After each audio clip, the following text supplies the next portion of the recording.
Shun Bright had hoped to avoid attention, but now, he had no choice.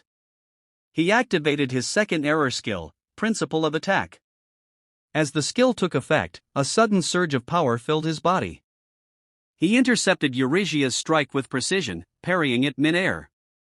Yurisia's eyes widened in shock as Shun immediately countered with another strike. Shun realized that his power had increased dramatically. Yurisia dodged by leaping into the air and questioned him calmly, asking if he had been holding back until now. She said it hadn't seemed that way. Among the watching adventurers, one voiced confusion, wondering how that guy could fight Yurisia-sama.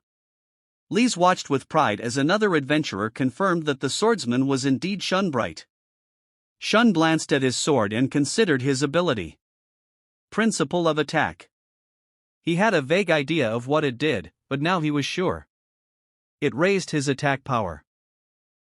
Although the text on his status window was garbled, the stats themselves were unchanged. His current attack power was now 210. That was 10 times higher than before. But attack power should not be able to change by any method other than leveling up. Yurisia suddenly placed a finger on her lips. A swirl of purple mist appeared and engulfed Shun, instantly transporting him to another place. There, people were screaming, running in fear, and monsters were rampaging through the streets. Shun called out for Yurisia, his voice angry and sharp. He asked what she was trying to show him.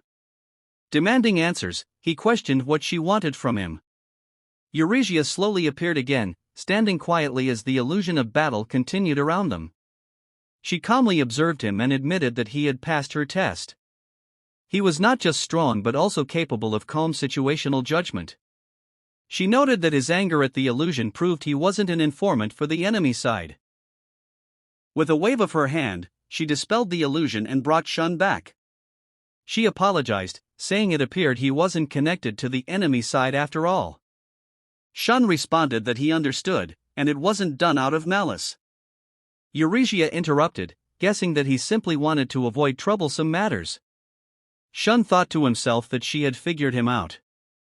Yurisia chuckled and praised him. Not many people could parry her sword. Shun quietly thanked her.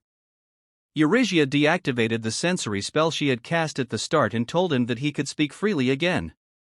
She apologized for going too far, saying that when her blood rushes to her head, she gets the urge to bully weak kids just to watch them run away. With a playful tone, she looked at Shun and called him Shunkuan. Shun replied with confusion. Yurisia told him that as an apology for earlier, Big Sister would do something nice for him. She told him to sit down and promised she wouldn't do anything bad. At that moment, several guild members screamed in adoration. They shouted that they loved Yurisia-sama and begged her to sit with them, even for just 3 seconds.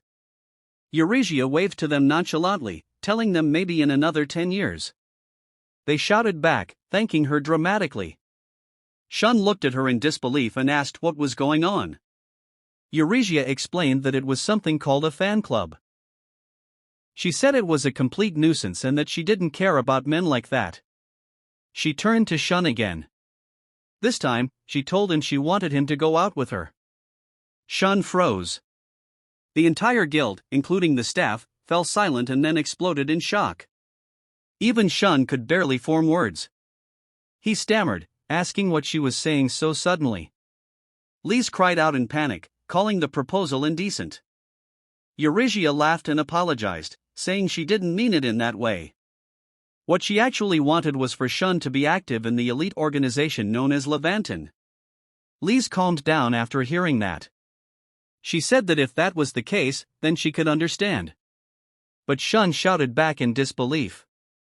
Levantin was an organization where only S-rank adventurers gathered. It was the highest level organization in the kingdom. In recent years, powerful creatures called error monsters had been appearing.